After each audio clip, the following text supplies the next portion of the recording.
اور اس وقت جہاں پر ہم دیکھ رہے ہیں کہ امریکہ میں 250 سالہ سیلیبریشن ہو رہی ہے، ظاہر ہے ان کو آزاد ہوئے یا امریکہ کو ڈسکور ہوئے، وہیں پر ایران میں ہم دیکھ رہے ہیں کہ ایران کے سابق سپریم لیڈر آیت اللہ خامنئی کی نماز جنازہ تہران میں ادا کی گئی، علی خامنئی کی، اور بیٹی بشرا خامنئی، داماد مصباح باقری، بہو زہرا حداد عادل اور نواسی زہرا محمدی کی نماز جنازہ بھی ادا کی گئی ہے۔ آپ کو یاد ہوگا کہ جب خامنئی کی شہادت ہوئی تھی تو ان کے خاندان، ان کے فیملی ممبر بھی ان کے ہمراہ تھے، ساتھ میں وہ بھی شہید ہو گئے تھے۔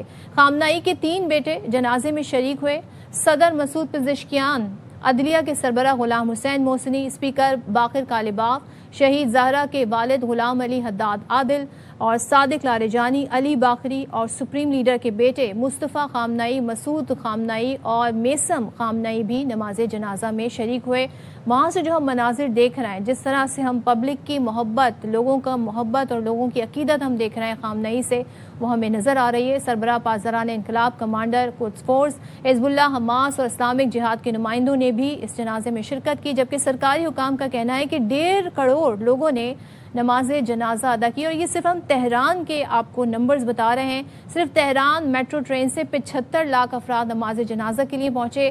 خامنئی کا جسد خاکی آج قم منتقل کیا جائے گا اور تدفین سے پہلے میت کو عراق کے شہر نجف اور پھر کربلا بھی لے جایا جائے گا، اور پھر 9 جولائی کو مشہد میں امام علی رضا کے مزار کے احاطے میں سپرد خاک کیا جائے گا۔ جو مناظر ہیں بڑے دلسوز مناظر ہیں، آپ انہیں دیکھ سکتے ہیں، اور لوگوں کے جذبات، ان کے احساسات کی عکاسی کرتے ہوئے ہمیں نظر آ رہے ہوتے ہیں۔ بڑے رقت آمیز مناظر ہمیں وہاں سے دیکھ رہے ہیں۔ مختلف ممالک کی ڈیلیگیشن آئے اور ان ڈیلیگیشنز کو ریسیو کیا گیا، یہ مناظر بھی ہم نے دیکھے، اور پاکستان سے بھی ڈیلیگیشن، جس میں وزیر اعظم شہباز شریف، فیلڈ مارشل سید عاصم منیب، بلاول بھٹو صاحب اور وزیر اعلیٰ سندھ بھی وہاں پر موجود تھے، ہم نے دیکھا۔ اس دوران امریکہ کے صدر کیا کر رہے ہیں، کیونکہ ان کو بڑی انٹرسٹ رہتا ہے، اکثر و بیشتر وہ پوسٹ بھی کر رہے ہوتے ہیں۔ امریکہ کے صدر ڈونلڈ ٹرمپ نے ایران کے لوگوں کو خامنئی کی یاد میں روتا دیکھ کر وہ کافی حیران ہوئے ہیں، اور یہ حیرانی انہوں نے چھپا کے نہیں رکھی، اس حیرانی کا انہوں نے اظہار بھی کیا ہے۔ اب امریکی نیوز ویب سائٹ ہے ایکزیوس، ان کے صحافی سے بات چیت کے دوران وہ کہتے ہیں، میں تو سمجھتا تھا کہ ایرانی قوم خامنئی سے نفرت کرتے ہیں، امریکہ چاہتا، اب آپ یہ بات سنیں ذرا، امریکہ چاہتا تو جنازے میں تمام افراد کو نشانہ بنا سکتا تھا۔ اب ڈونلڈ ٹرمپ کے خیالات، ان کا مائنڈ سیٹ چیک کریں، کہتے ہیں میں سب کو نشانہ بنا سکتا تھا لیکن ایسا نہیں کیا کیونکہ مذاکرات کے لیے کوئی باقی نہیں رہتا۔ مطلب اگر کوئی گریونگ فیملی ہو، ایک کسی کے گھر کا کوئی چلا جائے، آپ ان کے ساتھ تعزیت کرتے ہیں، ان کے ساتھ ہمدردی کرتے ہیں، ان کے ساتھ ایک نرم رویہ رکھتے ہیں، ایک سمپیتھیٹک آپ کے ایک جسٹر ہوتا ہے، لیکن یہاں پر یہ کہہ رہے ہیں کہ پورے ایرانی لوگ جو وہاں پر موجود ہیں، جو روتے ہوئے نظر آ رہے ہیں، میں ان کو نشانہ بنا سکتا تھا۔ صدر ٹرمپ نے یہ بھی کہا کہ ایران اور امریکہ نے باہمی اتفاق سے مذاکرات میں وقفے کا فیصلہ کیا ہے، لیکن ایران معاہدے کے لیے بےتاب ہے، بےتاب ہمیں امریکہ نظر آ رہا ہے، اور ڈونلڈ ٹرمپ کے خیالات جب آئیں گے تو پھر ایران کی طرف سے ریئیکشن کیا آئے گا۔ ایرانی سپریم لیڈر مجتبیٰ خامنئی کے مشیر کا امریکی صدر کو پھر جواب بھی سامنے آ گیا ہے۔ سرکاری میڈیا سے گفتگو کرتے ہوئے کہتے ہیں، شہید قائد کے قاتل طبعی موت نہیں مریں گے، انتقام ضرور لیا جائے گا۔ محمد مقبر کا کہنا تھا کہ یقین نہیں آ رہا کہ رہبر اعلیٰ علی خامنئی کی نماز جنازہ ادا کریں گے، پوری زندگی ان کے ساتھ گزاری، ان کی کمی کوئی پوری نہیں کر سکتا ہے۔ تو اسی حوالے سے بات کر لیتے ہیں، کیونکہ اس ساری ایشو میں بیک گراؤنڈ جو ہے وہ ذرا وقفے کا شکار ہو گئے ہیں، یہ معاملات آگے کیسے بڑھیں گے، اور ڈونلڈ ٹرمپ کو کیا ضرورت تھی اپنے بہودہ ان ورڈ خیالات کا اظہار کرنے کی۔ دفاعی تجزیہ کار ریٹائرڈ مسعود احمد خان صاحب ہمارے ساتھ موجود ہیں۔ مسعود صاحب بتائیے گا، جو مناظر اس وقت آپٹکس بڑا میٹر کرتے ہیں، خامنئی کے جنازے میں دنیا بھر سے شرکت کے لیے جو پیغام آیا، خاص طور پہ جو پیغام دیا بھی گیا ڈیلیگیشنز کو، سعودی عرب کی شرکت اس میں تھی، آپ کو لگتا ہے کہ اب معاملات جو ہیں اس ایشو کے بعد، خامنئی کی تدفین کے بعد ٹریک پر آ جائیں گے، مذاکرات کا سلسلہ آگے بڑھے گا؟ جی بہت شکریہ۔ دیکھیں، ایک تو امپورٹنٹ یہ ہے کہ یہ ہم نے جو مناظر دیکھے ہیں اور جمع غفیر جو دیکھا لوگوں کا، تو اس سے ایک بڑا واضح میسیج ہے کہ ایک میسیج آف ریزیلینس ہے ایران کے قوم کی طرف سے، ایک ڈیفائنس ہے not only to United States یا اسرائیل کے لیے بلکہ دنیا کے باقی ممالک کے لیے بھی ایک میسیج ہے۔ پھر انہوں نے یہ بھی شو کیا کہ وہ کتنے کنیکٹڈ تھے وتھ آیت اللہ کے ساتھ، ایموشنلی ان کی جو کنیکٹیوٹی تھی، اسپرچولی ان کے ساتھ ایک قسم کا رابطہ تھا، اور جس طریقے سے سولیڈریٹی شو کی عوام نے اکراس ایران، تو اس سے ایک بڑا واضح میسیج ہے کہ جنگ ہوئی لیکن اس جنگ نے ایران کے عوام کو دوبارہ متحد کیا ہے. اور پھر جس طریقے سے انہوں نے اپنا ریزیلینس شو کیا ہے، تو میرا خیال میں واضح میسیج ہے. دیکھیں جہاں دنیا بات کر رہی تھی ایران کے آئسولیشن ہے، 100 ڈیلیگیٹس دنیا کے مختلف ممالک سے آئے ہیں، تو بڑا واضح میسیج تھا کہ آدھی سے زیادہ دنیا ایران کے ساتھ تھی. تو اس کا مطلب ہے ایران کی آئسولیشن بھی نہیں تھی. اس پورے جنگ میں، کانفلکٹ میں دیکھیں ایران ایک تو کنونشنلی ہم کہہ سکتے ہیں وکٹوریس بھی ثابت ہوا، لیکن ساتھ ساتھ ڈپلومیٹکلی بھی دیکھیں کہ انہوں نے اپنی چیزیں وہ جو چاہتے تھے ایم او یو میں وہ دلوائی، وہ چاہے وہ لبنان کی بات تھی، اسٹریٹ آف ہرمز کی بات تھی، اور بہت ساری چیزیں تھی. اور جس کے بعد ہم آج کل دنیا کہہ رہی ہے کہ دی کور ایشوز جو ہے وہ ایران کے ہاتھ میں ہے، اور اسی کو اکارڈنگلی وہ کر رہا. اور باقی پریزیڈنٹ ٹرمپ جو مرضی کہتا رہے، یا جو اس طرح اسٹیٹمنٹس ان کے آئی ہیں، ریٹرکس آئی ہیں، لیکن یہ دیکھیں کہ کوئی یہ سوچ بھی نہیں سکتا تھا کہ اس طرح کے ایونٹ میں ایک سیریمنی ہو رہی ہے، اور وہ بھی ایموشنلی چارج دنیا بھر کے لوگ تھے، تو اس میں کوئی ایسا واقعہ ہوتا. لیکن یہ ہے ڈومیسٹک کنزمپشن کے لیے انہوں نے ایسی بات کی ہے.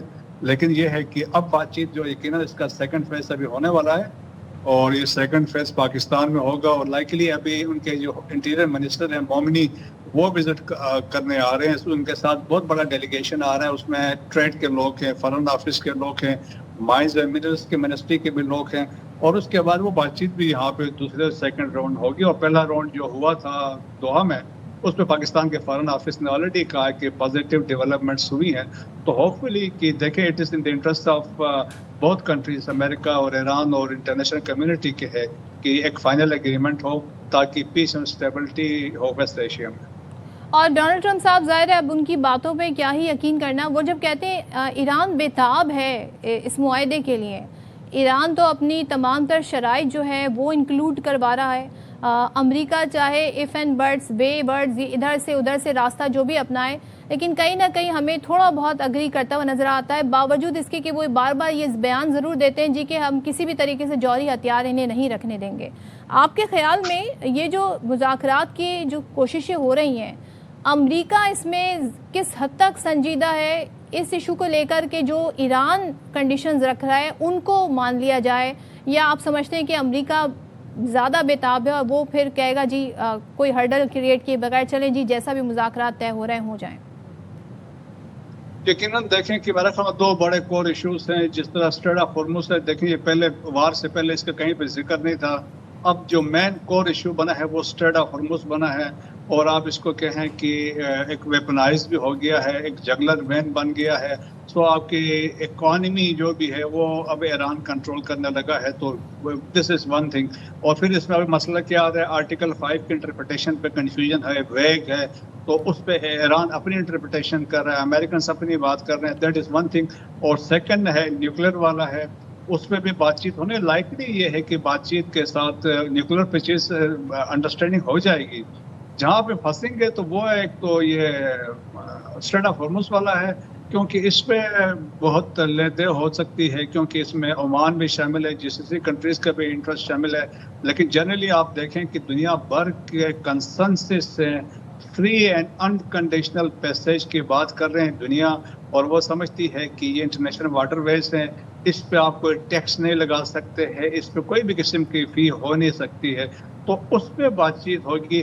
اور ایران اب دنیا بھی سمجھ گئی ہے، ایران کو بھی دیکھیں ایک ہتھیار ان کے ہاتھ میں آ گیا، وہ کسی وقت بھی اس کو یوز کر سکتا ہے. سو دیئر فور اب دیٹس وائی ہم نے دیکھا ہے کہ جو جس کسی کنٹریز سے they are looking for alternate option. Saudis and U A E تو آلریڈی دیکھیں کہ ویسٹ کی طرف نکل چکے ہیں، لیکن اب مسئلہ آ رہا ہے قطر کے لیے، کویت کے لیے اور عراق کے لیے. اور انٹرسٹنگ ڈیولپمنٹ ہم نے ریسنٹلی دیکھی، وہ دیٹ واز دی عراق کی طرف سے ایک اسٹیٹمنٹ آئی جب عباس عراقچی عراق گئے تھے، تو وہاں پہ ان کے جو پرائم منسٹر علی زیدی ہے، ابھی لائکلی وزٹ کرنے لگے ہیں واشنگٹن کا. تو عراق کی طرف سے یہ آئے، انہوں نے بھی یہ کہا کہ انکنڈیشنل اور فری پیسیج ہم چاہتے ہیں اسٹریٹ آف ہرمز سے. تو ایک بڑی شفٹ ہم نے دیکھی ہے عراق کے سٹانس میں. تو ایک اس حساب سے بھی ایک پریشر بنے گا.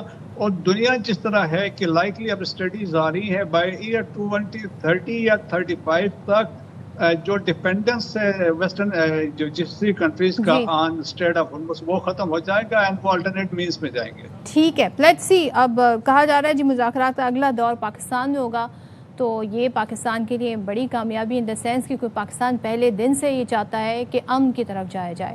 تھینک یو سو مچ مسعود صاحب، بہت شکریہ آپ کا.